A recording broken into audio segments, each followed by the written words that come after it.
Turn off the power to the boiler. Open the front cover. Turn off the power. Turn off the power at the wall switch too. Close the front cover.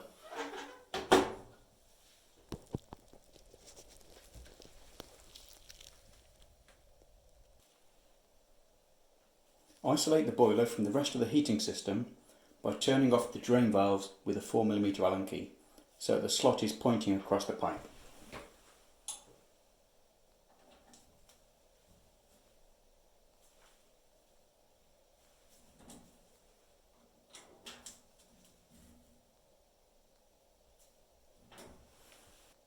Attach an 8mm hose to drain valves and use a bucket to catch the water.